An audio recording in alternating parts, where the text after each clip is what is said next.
ማዕበል ቀስቅሻለሁ ጌታቸው ረዳ። የጠቅላይ ሚኒስትሩ የምስራቅ አፍሪካ ጉዳዮች አማካሪው ጌታቸው ረዳ አፍሪካን ሪፖርት ላይ ሰፊ ትንታኔ የጻፉበትን መጣጥፍ አውጥተዋል። ጌታቸው በዚህ ጽሑፍ በዋናነት የዳሰሱት በፕሪቶሪያው ስምምነት እንደዚሁም የዛሬ ወር በአልጀዚራ ያደረጉትን የለንደኑን የፊት ለፊት ፍጥጫ ወይም ቃለ ምልልስን ነው። ከሽረ እስከ መቀለ፣ ከተንቤን በረሃ እስከ አዲስ አበባ፣ ከጦር ሜዳ ጭንቀቶች እስከ ፕሪቶሪያ ልብ ዝቅ የሚያደርጉ አስጨናቂ ምሽቶች የነበሩትን ክስተቶች የከተቡበትን ድንቁን መጣጥፍ በዚህ መልኩ አሰናድተናል። እየሰማችሁን አብራችሁን ቆዩ።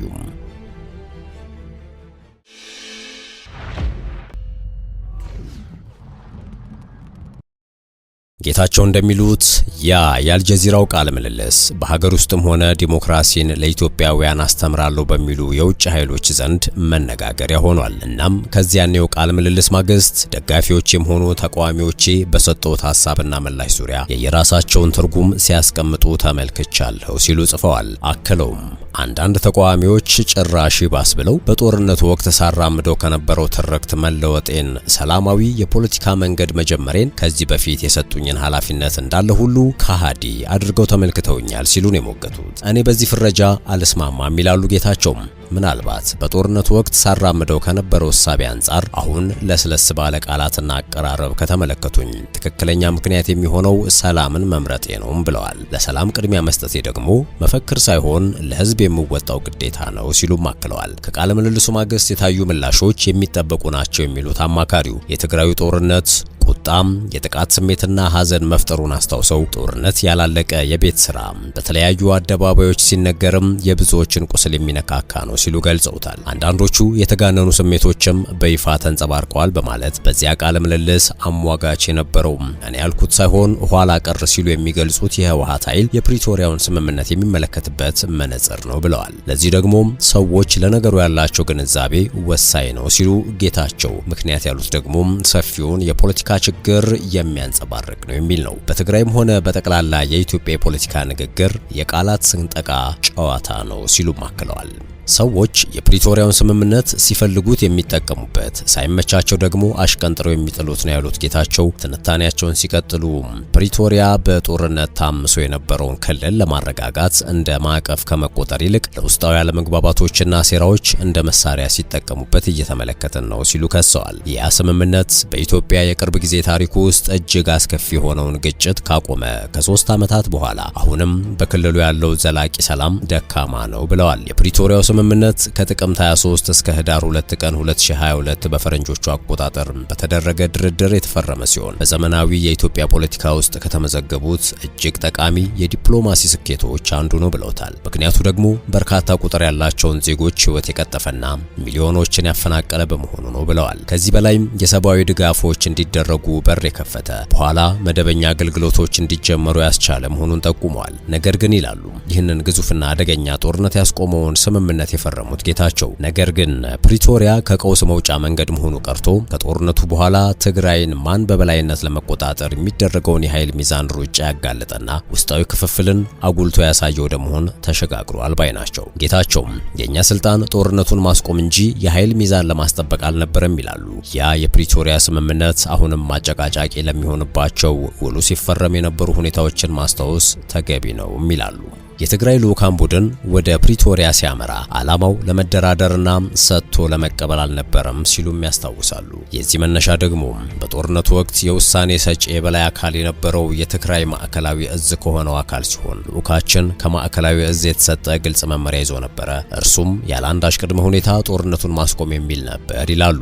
ይህ መመሪያ የተወለደው በትግራይ ውስጥ በነበረው ሁኔታ ብዙዎች ከሚያውቁት ነገር ግን ጮክ ብለው መናገር ካልቻሉት አስከፊ የግል እውነታ ነው ያሉት ጌታቸው ምክንያቱም ያኔ ጦርነቱ በተራዘመ ቁጥር የፖለቲካ ኪሳራ፣ የንጹሃን ዜጎች ሞትና የትግራይን የራስ ማስተዳደር ዕጣ ፈንታ ስጋት ላይ የጣለ ነበር ብለዋል። ከተከሰተው የጦር ሜዳ ሽንፈትና አስከፊ ሰብአዊ አደጋ ከደረሰ በኋላ አመራሩም ከዚያ ስምምነት ቀደም ብሎ ከመደራደር ይልቅ ደም መፋሰስን ለማስቆም ቅድሚያ ለመስጠት ተገዷል ባይ ናቸው። በዚህ መነሻ ምክንያት የትግራይ የፖለቲካና የጦር አመራሮች በፕሪቶሪያ ዝርዝር የሆኑ ስምምነት ሰነዶችን ላለማቅረብ ወስነዋል ያሉ ሲሆን አፍላውን ግጭት ማስቆምና የፖለቲካ ስርዓት ማስተካከል የተለያዩ ተግባራት ናቸው ሲሉ ሞግተዋል። ያም ሆኖ በጣም ወሳኝና ስስ የሆኑ ጥያቄዎች ማለትም ጌታቸው ምዕራብ ትግራይ ሲሉ የሚጠሩት ወልቃይት፣ ራያ እንዲሁም ፌዴራል ወታደሮች መውጣት ቅደም ተከተል ችላ አልተባሉም። ነገር ግን ሆን ብለው ከመክፈቻው የድርድር ማዕቀፍ እንዳይካተቱ ተደርገው እንደነበር አልደበቁም። የዚህ አመክንዮ ቀላል ነበር።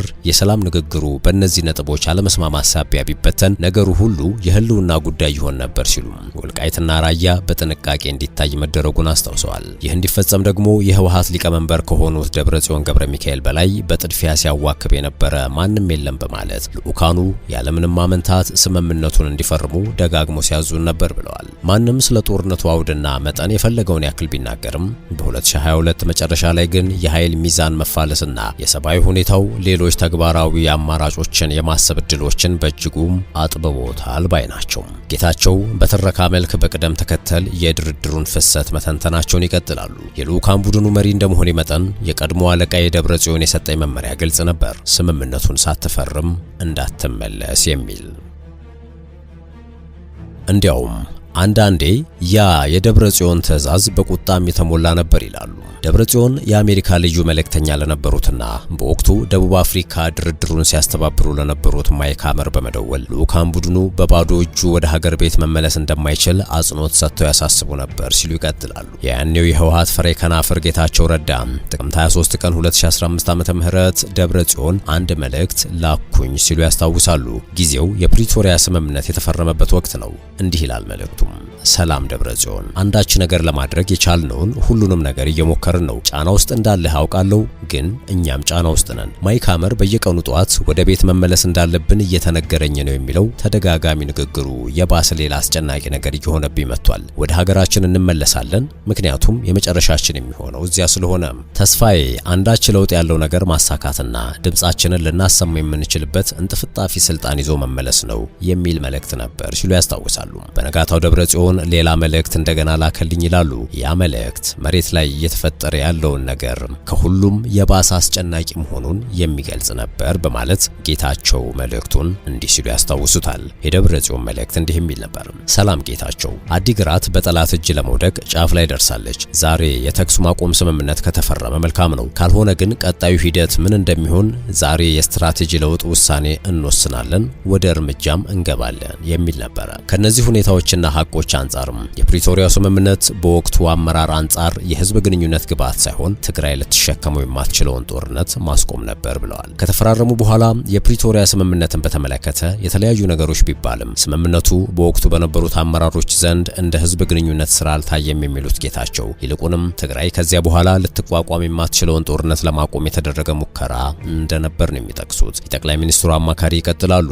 እነ ወልቃይትን በተመለከተ በወቅቱ የነበረውን አቋም በማስታወስ ጭምር ተቀባይነትን ለማግኘት በሚሽቀዳደሙ ልሂቃን ትግራይን በተመለከተ የተሰጡ አብዛኞቹ አስተያየቶች ሌላ መልክ የያዙ ቢመስሉም በወቅቱ ግን የልኡካን ቡድኑም እርሳቸው ምዕራብ ትግራይ ሲሉ የጠሩትን አወዛጋቢውን ቦታ አሳልፎ ለመስጠት ወይም የሚያነሷቸውን ህገ መንግስታዊ የይገባኛል ጥያቄዎችን ለመተው ተፈልጎ እንዳልነበር ይገልጻሉ። ነገር ግን በወቅቱ በተሻለ አቅም ይደራደር የነበረው የፌዴራል መንግስት በመጨረሻዎቹ ሰዓታት ስምምነቱን ሊያፈርስ የሚችል አደጋ ደቅኖ ነበር ብለዋል። በዚያች የምጥ ሰዓት የፌዴራል ልኡካን ቡድኑ የወደፊቱ የጊዜያዊ ክልላዊ አስተዳደር በምዕራብ ትግራይና በራያ ላይ ያለውን ስልጣን የሚነፍቅ አንቀጽን ለማስገባት ሞክሮ ነበር ብለዋል። በትግራይ በኩል ይህ አንቀጽ በፖለቲካዊ መልኩ ፈጽሞ የማይታሰብ ነበር። ምክንያቱም ትግራይ የይገባኛል ጥያቄዋን እንድትተው ወይም ከውይይቱ እንድትወጣ የሚያስገድድ ነበር ሲሉ የሚያስታውሱት ያሆኑ የአብይ አማካሪ ያ ሆኖ ቢሆን ኖሮ ወይም በስምምነቱ ላይ ቢካተት ኖሮ ውይይቱ የመኮላሸት እድሉ ከፍተኛ ነበር በማለት ሁኔታውን አብራርተዋል። ስምምነቱ ሊተርፍ የቻለው የቀድሞው የኬንያው ፕሬዝዳንት ኡሁሩ ኬንያታን ጨምሮ በአወያዮች ጣልቃ ገብነትና በዋናነት በጠቅላይ ሚኒስትር አብይ አህመድ ጥረት ነው ይላሉ። አብይ ስምምነቱን ለመታደግ መርዳታቸው ለአንዳንዶች ትርክት የማይመች ቢሆንም እውነታው ግን ይሄ ነው በማለትም ጭምር። የፕሪቶሪያው ስምምነት ምን ጉዳዮችን ያካተተ ነው፣ ያላካተታቸው ጉዳዮችስ ምንድናቸው የሚለውንም አቶ ጌታቸው ረዳ በጽሁፋቸው አብራርተዋል። እንደ አቶ ጌታቸው ረዳ አገላለጽ የፕሪቶሪያ ስምምነት ትልቅ የፖለቲካ መፍትሄ ተደርጎ ከመታሰብ ይልቅ ትኩረቱም የተኩስ አቁም ስምምነት ስምምነቱ ላይ ነበር። ዋና ዋና ድንጋጌዎቹ የተለመዱ ቢሆኑም አስፈላጊዎች ግን ነበሩም ይላሉ። በዚህም ስምምነቱ የኢፌዴሪ መከላከያ ሰራዊት የሀገሪቱ ብቸኛ ጦር ሆኖ እንደሚቀጥል በድጋሚ ማረጋገጡን፣ ለትግራይ ኃይሎች የትጥቅ መፍታት፣ ከውጊያ ማሰናበትና መልሶ ማዋሃድ ወይም ዲዲአር ሂደትን ማስቀመጡንና ይህም ከጦርነት በኋላ እንደገና ወደ ግጭት የመመለስ አደጋን ለመቀነስ የተደረገ መደበኛ አሰራር መሆኑን ያብራራሉ። በትግራይ ህገ መንግስታዊ ስርዓትን ለመመለስና ከ2012 ምርጫ በኋላ የተወሰዱ ያልተለመዱ አስተዳደራዊ እርምጃዎችን ለማስተካከል ስምምነቱ ላይ ሰፍሯል ያሉ ሲሆን ስምምነቱ በጦርነቱ ወቅት የተፈጸሙ ጥሰቶችን ለመመርመርና ምላሽ ለመስጠት የሽግግር ፍትህ ማዕቀፍን የሚያመላክት እንደሆነም ገልጸዋል። እርሳቸው ምዕራብ ትግራይ ሲሉ የገለጹትን አወዛጋቢውን አካባቢና ራያን ጨምሮ የይገባኛል ጥያቄዎቹ በወታደራዊ ኃይል ሳይሆን በህገ መንግስታዊ አሰራር መፈታት እንዳለባቸው ስምምነቱ እንዳሰመረበትም ይፋ አድርገዋል። እነዚህ ወሳኝ ነጥቦች ጦርነቱን ለማቆም በቂ ነበሩ ያሉት ጌታቸው፣ ነገር ግን የተረጋጋ ሰላምን ለመገንባት ይህ ብቻ በቂ እንዳልሆነ ነው የሚጠቅሱት። ጦርነትን ማቆምና ፖለቲካዊ ስርዓትን መገንባት የተለያዩ ተግባራት ናቸው። ፕሪቶሪያ የመጀመሪያውን አሳክቷል። ኢትዮጵያና ትግራይ ግን በሁለተኛው ላይ እየታገሉ ይገኛሉ። እንደ አቶ ጌታቸው ረዳ አገላለጽ ታዲያም የስምምነቱ አፈጻጸም ለምን ተጓተተ በሚል ለሚነሳው ጥያቄም የጠቅላይ ሚኒስትር አብይ አማካሪው ምላሽ አላቸው። ከፕሪቶሪያ በኋላ ያጋጠመው ትልቁ ችግር ስምምነቱን የመቃወም አይደለም ይላሉ። ይልቁንም በሽግግር ወቅት ትግራይን ማን ያስተዳድራል፣ በፕሪቶሪያ ስምምነት አማካኝነት የሚፈጠሩ ተቋማትንስ ማን ይቆጣጠራል በሚሉ ጉዳዮች ላይ የተፈጠረ መራራ የውስጥ ሽኩቻ ነበረ ሲሉ ገልጸውታል። በዚህም የተለያዩ ወገኖች ሐሳብ እንደሚንጸባረቅ ይጠቅሱና አንደኛው ወገን ጊዜያዊ አስተዳደር በባህሪው ከፌዴራል መንግስት ጋር ተቀራርቦ መስራት እንዳለበት በማንሳት ስልጣን ላይ ካሉት ጠቅላይ ሚኒስትርና ከፌዴራል መንግስቱ ጋር መስራት በቅርበትም በመቀናጀት ስምምነቱ እንዲተገበር ሲሟገት የነበረው ቡድን ነው ይላሉ። ሌላኛው ስብስብ ግን ጊዜያዊ መዋቅሩን ለፖለቲካዊ ህልውናውና ለስልጣኑ ማመቻቻነት ለማዋል በማሰብ የሰጥቶ መቀበል ሳይሆን አንዱ ሲያሸንፍ ሌላው የሚጠፋበት የዜሮ ድምር መድረክ አድርጎታል በማለት ይወቅሳሉ። በዚህ ምክንያትም የእርስ በእርስ ሽኩቻው መጠናከሩንና ይህም የፕሪቶሪያው ስምምነት ደም የተከፈለበት ትግል ውጤት መሆኑ ቀርቶ የታማኝነት መፈተኛ ተደርጎ መታየት ጀመረ ሲሉ አስረድተዋል። ከዚህ በኋላም ደብረጽዮን አቋማቸው በይፋ እንደተቀየረና ስምምነቱ እንዲፈረም ያለ እረፍት ሲወተውቱ እንዳልነበር የኋላ ኋላ የልዑካን ቡድኑ ብዙ ዋጋ አስከፍሎናል፣ ውይይቱ ላይ ውጤት ማምጣት አልቻለም በማለት ወቀሳ ማቅረብ ጀመሩ ብለዋል። ይህም ፕሪቶሪያ ለውስጣዊ ቅሬታዎች ማሳበቢያ እንዲሆን እንዳደረገው ነው ያነሱት። የሽኩቻው ዋና ምክንያት ግን ስልጣን እንደነበር አልሸሸጉም። ከባድ ሽኩቻዎች የነበሩት ከፕሪቶሪያው ስምምነት አስፈላጊነት ጋር ተያይዞ ሳይሆን በሱ ጥላ ስር ትግራይን ማን ይመራል በሚለው ላይ ነበረ። ይህ ግብግብ አንድነትን አዳክሟል፣ ትግበራውን አዝግሟል፣ እናም የህዝብን አመኔታ ሸርሽሯል በማለት የሽኩቻው ዋነኛ መነሾ ስልጣን መሆኑን አስምረውበታል። አቶ ጌታቸው ሌላኛው ያነሱት ጉዳይ የፕሪቶሪያው ስምምነትና የሽግግር ፍትህን የተመለከተ ነው። የፕሪቶሪያው የሽግግር ፍትህ አንቀጽ አንድ መራራ እውነት ይጋፈጣል ያሉ ሲሆን ይህም ጦርነቱ የውጭ ኃይሎችን ጨምሮ በርካታ የታጠቁ ተዋናዮችን ያሳተፈ በመሆኑና በሀገር ውስጥ ኃይሎች ተፈጽመዋል የተባሉ ጥፋቶች በኢትዮጵያ የፍትህ አሰራር ሊታዩ እንደሚችሉም ይህም ሊሆን የሚችለው የፖለቲካ ፍላጎት ካለው እንደሆነ ገልጸዋል። ነገር ግን ፕሪቶሪያ ስለ ውጭ ተዋናዮች በተለይም ስለ ኤርትራ ዝምቷን መርጧል በማለት የስምምነቱን ጉድለት አንስተዋል። በርካታ የትግራይ ተወላጆችና በጦርነቱ ወቅት የወጡ ገለልተኛ ሪፖርቶች የኤርትራ ኃይሎች ግድያና አስገድዶ መድፈርን ጨምሮ ከባድ በደሎችን መፈጸማቸውን ይገልጻሉ ያሉት ጌታቸው ኤርትራ በድርድር ውስጥ አልነበረችም፣ ስምምነቱንም አልፈረመችም፣ ለውጭ ምርመራም ፍላጎት አላሳየችም ሲሉ ወቅሰዋታል። አቶ ጌታቸው ኤርትራ ከፕሪቶሪያ ውጭ መሆኗ በስህተት የተደረገ አይደለም ባይ ናቸው። ይልቁንም ዲፕሎማሲያዊ አስፈላጊነት እንዳለው ይሞግታሉ። አስመራን ወደ ድርድሩ ማምጣት ውይይቱ እንዲፈርስ ሊያደርግ ይችል ነበር ያሉ ሲሆን አስመራን ማግለሉ የተኩስ አቁሙን እንዲፈረም ረድቷል የሚል መልከታንም አንጸባርቀዋል። የኤርትራ መሪዎችም ስምምነቱ የውጭ ሴራ ነው በማለት በይፋ ተችተውታል በማለትም አክለዋል።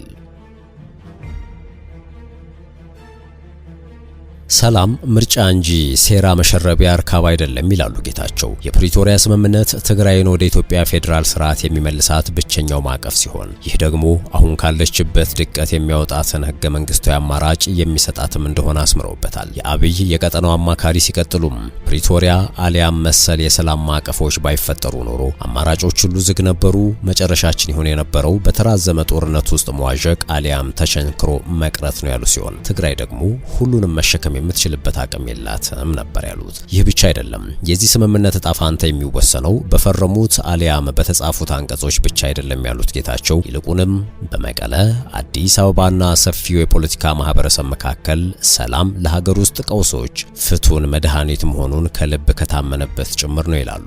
ለዚህም ነው ፕሪቶሪያ ምንም እንኳን በጨለማና ክፉ ቀናትም ቢሆን ዲፕሎማሲ ጦርነትን ማስቆም እንደሚችል ያረጋገጠ የሆነው ሲሉ አክለዋል። ከዚህ ተቃራኒው ደግሞ ፕሪቶሪያ የፖለቲካ ኃይሎች ሰላምን ለቡድናዊ ዓላማቸውና መተካከያ ለማድረግ ሲሞክሩ ሰላም ምን ያህል ተሰባሪ እንደሆነ አሳይቷል ሲሉም ጽፈዋል። የቀድሞ የህወሓት የጦርነት ጊዜ ቁንጮና ወሳኝ አመራር ያሁኑ የጠቅላይ ሚኒስትሩ አማካሪ ረጅሙን ጽሑፋቸውን ሲደመድሙ እንዲህ በማለት ነው። ጦርነቱ የቆመው ፕሪቶሪያ ላይ ነው።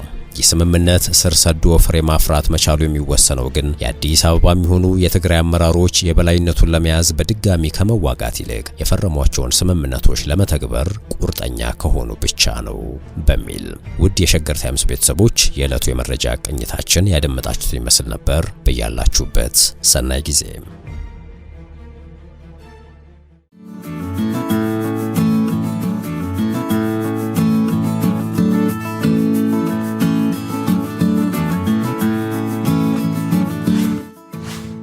ሸገር ታይምስ ሚዲያን ሰብስክራይብ በማድረግና ደወሉን በመጫን ይከተሉን።